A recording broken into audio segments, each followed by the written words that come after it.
Hi friends, welcome back to my channel Vanashwam Recipes. இன்னைக்கு நம்ம வீடியோல என்ன பார்க்க போறோம் அப்படினா ரொம்ப டேஸ்டியான இந்த ஓட்டு மாவு எப்படி பண்றது அப்படிங்கறத தான் பார்க்க போறோம். உங்கள சில பேருக்கு தெரியாம இருக்கலாம் இந்த ஓட்டு மாவு ஒரு ரெசிபி, பட் இன்னைக்கு நம்ம வீடியோல சூப்பரா எப்படி பண்ணலாம் அப்படிங்கறத பார்க்கலாம். இது வந்து சும்மா நம்ம பவுல்ல போட்டு சாப்பிடுற மாதிரி ஒரு ரெசிபி தான், சூப்பரா இருக்கும். வாங்க வீடியோக்குள்ள போலாம்.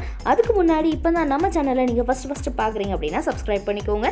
கூடவே அந்த பெல் ஐகானையும் டிங்னு கிளிக் பண்ணி விடுங்க. அப்பதான் நான் போடுற எல்லா வீடியோஸும் உங்களுக்கு நோட்டிஃபிகேஷன் வரும். நீங்களும் நம்ம வீடியோஸ் எல்லாமே மிஸ் பண்ணாம பார்க்கலாம். சரி வாங்க இந்த ஓட்டு மாவை எப்படி பண்ணலாம் அப்படிங்கறத வீடியோக்குள்ள போய் பார்த்து தெரிஞ்சுக்கலாம்.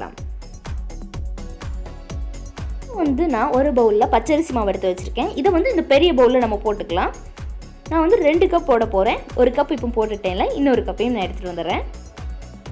அவ்வளவுதான். இதையும் நான் இந்த பெரிய பவுல்ல போட்டுக்கிறேன். கொஞ்சம் பெசைற அளவுல பெரிய பவுலா எடுத்துக்கோங்க. அப்பதான் உங்களுக்கு ஈஸியா இருக்கும். இப்போ இந்த அரிசி மாவுல நம்ம என்ன பண்ண போறோம் அப்படினா தேங்காய் பால். நான் ஒரு தேங்காய் ஃபுல்லாவே பால் எடுத்து வச்சிருக்கேன். இதுல கம்மியா இருக்குது. நான் இன்னும் கொஞ்சமா ஊத்தி நல்லா மிக்ஸ் பண்ண போறேன். தேங்காய் பால் வந்து ஒரு டம்ளர் தண்ணி ஊற்றி நீங்கள் தேங்காய் பால் எடுத்துக்கோங்க. நிறைய தண்ணி ஊற்றிடாதீங்க. கட்டியான தேங்காய் பால் எடுத்து இதுக்கு செஞ்சால் தான் டேஸ்ட்டாக இருக்கும். இது வந்து இந்த மாவில் ஊற்றி உதிர்த்து விடுங்க. நம்ம புட்டு மாவுலாம் ரெடி பண்ணுவோம்ல, அதே ப்ரொசீஜர் தான் இதுக்கும். அந்த மாவு உதிரியாக இருக்கணும். அப்போ தான் நம்மளோட ஓட்டு மாவு ரொம்ப நல்லா வரும். இப்போ இது இருக்கட்டும். நான் வந்து ஒரு முட்டையை உடச்சி எடுத்துக்கிடுறேன். இதில் வந்து நான் 2 முட்டை ஊற்ற போகிறேன். ஒரு முட்டை உடச்சி ஊற்றியாச்சு. அதே மாதிரி நம்ம இன்னொரு முட்டையும் உடச்சி ஊற்றிடலாம். நீங்கள் வந்து முட்டை சாப்பிட மாட்டீங்கன்னா நீங்கள் முட்டைக்கு பதிலாக தேங்காய் பாலை டபுளாக ஊற்றிக்கோங்க. அப்போ தான் உங்களுக்கு கரெக்டாக இருக்கும். இந்த முட்டையை உடச்சி ஊற்றிடலாம் நம்ம. இப்போ வந்து இதை நம்ம நல்லா அடித்து விட்டுக்கலாம். நல்லா பீட் பண்ணி விட்டுக்கோங்க. இந்த 2 ஒயிட் கலரும் எல்லோ கலரும் 2 பேரும் சேர்ந்துடணும். அந்த அளவில் நீங்கள் நல்லா மிக்ஸ் பண்ணி விடுங்க. இப்போ வந்து இந்த முட்டையை வந்து இந்த மாவில் நம்ம ஊற்றி கொஞ்சமாக பிசைஞ்சு விடணும். இது வந்து நான் முதல்ல சொன்ன மாதிரி தான், சப்பாத்தி மாதிரி பிசைஞ்சிடக்கூடாது. நம்ம புட்டு மாவு எந்த ஸ்டேஜுக்கு கொண்டு வருவோமோ அதே மாதிரி உதிரியாக ஆக்கணும். முட்டை ஊற்றிருக்கோம், ஸ்மெல் வருமா அப்படின்னு நினைக்காதீங்க, கண்டிப்பாக வராது. இப்போ வந்து இந்த முட்டை நம்ம எடுத்து வச்சுருக்கோம்ல, அந்த பேட்டர் ஃபுல்லாக இதில் ஊற்றி நல்லா மிக்ஸ் பண்ணி எடுத்துக்கலாம். நான் உங்களுக்கு ஃபாஸ்ட் மோடில் காமிக்கிறேன். நம்ம நல்லா மிக்ஸ் பண்ணிட்டோம். இப்போ நான் ஜூம் பண்ணி காமிக்கிறேன். இந்த மாதிரி ஓரளவு உதிரியாக இருக்கணும். 1-2 சின்ன கட்டிகள் இருக்கும். அதுக்கு என்ன பண்ணணும் அப்படின்னா, இந்த மாதிரி இந்த மாவை நம்ம மிக்சர் ஜாரில் போட்டு ஒரு அடி அடிச்சுக்கிடணும். ரொம்ப நேரம் அடிச்சிடாதீங்க, ஒரு அடி அடிச்சுட்டு எடுத்துருங்க.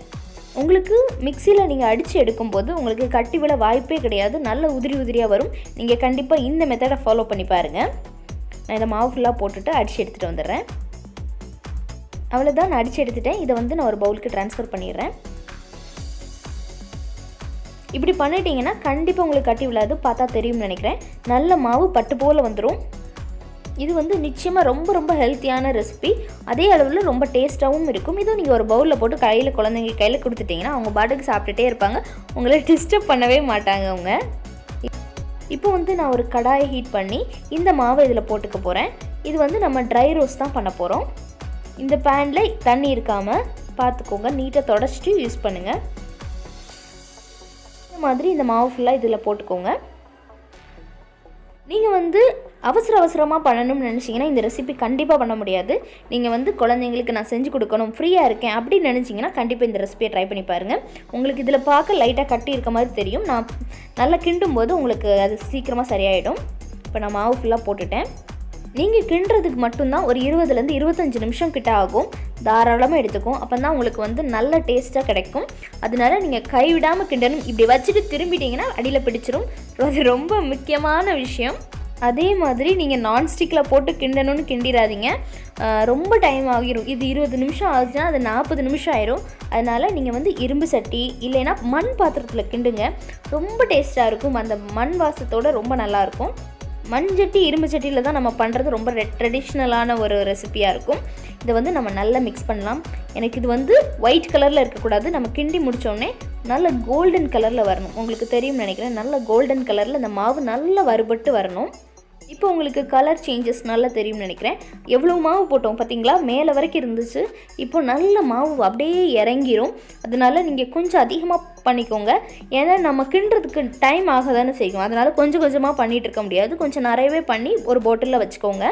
இது வந்து ஒரு 1/2 கிலோ கிட்ட இருக்கும் மாவு. நம்ம செஞ்சு முடித்த ஒரு ஓட்டு மாவு ரெசிபி ஒரு 1/2 கிலோ இருக்கும். இதில் வந்து நம்ம நெய் ஊற்றிக்கலாம்.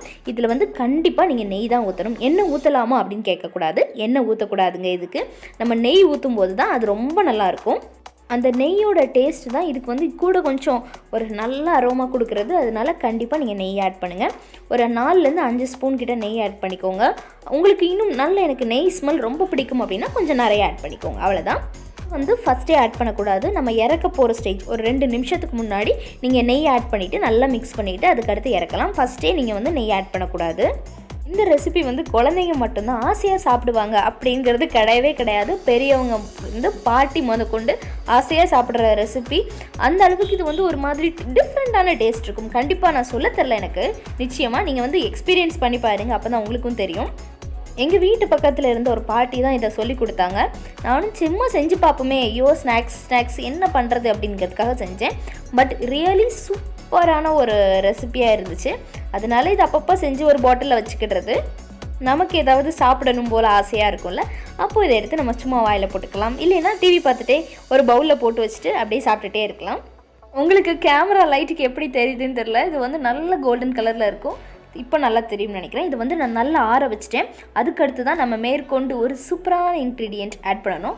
சீனி ஆட் பண்ணணும். வேறு ஒன்றும் இல்லை, அவ்வளோதான். இது வந்து நல்லா ஆறுனதுக்கப்புறம் ஆட் பண்ணால் தான் அதோட ரியல் டேஸ்ட் வந்து அப்படியே இருக்கும். சூடு ஆட் பண்ணிங்க அப்படின்னா அந்த சீனி வந்து இலகிரும். அப்போ நல்லா இருக்காது. அதனால் இது நல்லா ஆறட்டும். இதில் வந்து நம்ம கொஞ்சம் சீனி ஆட் பண்ணிக்கலாம். உங்களுக்கு தேவையான அளவு சீனி ஆட் பண்ணிக்கோங்க. நீங்கள் கொஞ்சம் ஸ்வீட்டாக சாப்பிடுவீங்க, எனக்கு கொஞ்சம் ஸ்வீட்டாக இருந்தால் தான் பிடிக்கும் அப்படின்னு நினச்சிங்கன்னா கொஞ்சம் அதிகமாக ஆட் பண்ணிக்கோங்க. இல்லை எனக்கு மைல்டாக இருந்தால் பிடிக்கும் அப்படின்னு நினச்சிங்கன்னா நீங்கள் கொஞ்சம் கம்மியாக ஆட் பண்ணிக்கோங்க. இது வந்து உங்களோட விருப்பத்தை பொறுத்து தான். உண்மையை சொன்னால் எனக்கு கொஞ்சம் ஸ்வீட் கொஞ்சம் அதிகமாக இருந்தால் தான் பிடிக்கும். அதனால் நான் கொஞ்சம் அதிகமாக ஆட் பண்ணிக்கிட்டேன். உங்களுக்கு நீங்கள் சாப்பிட்டு பாருங்கள். உங்களுக்கு ஓகே இந்த இனிப்பு போதும் அப்படின்னு நினச்சிங்கன்னா நீங்கள் போதும் நிப்பாட்டிக்கோங்க. இல்லைன்னா கொஞ்சம் அதிகமாக ஆட் பண்ணி மிக்ஸ் பண்ணிக்கோங்க. நான் ஜூமில் காமிக்கிறேன், பார்த்தாலே நல்லா தெரியும். சீனி வந்து முக்கியமாக பொடிச்சு ஆட் பண்ணக்கூடாது. அது வந்து அந்த ஸ்கொயர் ஷேப்பில் இருக்குல்ல, அப்படி இருந்தால் தான் அந்த டேஸ்ட்டாக இருக்கும். இதை வந்து நம்ம ஒரு பவுலுக்கு ட்ரான்ஸ்ஃபர் பண்ணிக்கலாம். வந்து நம்ம ஒரு கிளாஸ் பாட்டிலில் போட்டு வச்சுக்கலாம். கெட்டே போகாது, அப்படி தான் இருக்கும். அவ்வளோதான், நம்மளோட ஓட்டு மாவு ரெசிபி சூப்பராக ரெடி ஆகிடுச்சு. உங்கள் எல்லாத்துக்கும் இந்த ரெசிபி ரொம்ப ரொம்ப பிடிச்சிருக்கும் அப்படின்னு நினைக்கிறேன். கண்டிப்பாக இதை உங்கள் வீட்டில் ட்ரை பண்ணி பார்த்துட்டு உங்கள் வீட்டில் இருக்க குழந்தைங்கள்லேருந்து பாட்டி வரைக்கும் எல்லாத்துக்கும் கொடுத்து பாருங்கள். கண்டிப்பாக இந்த ரெசிபி எல்லாத்துக்கும் பிடிக்கும்.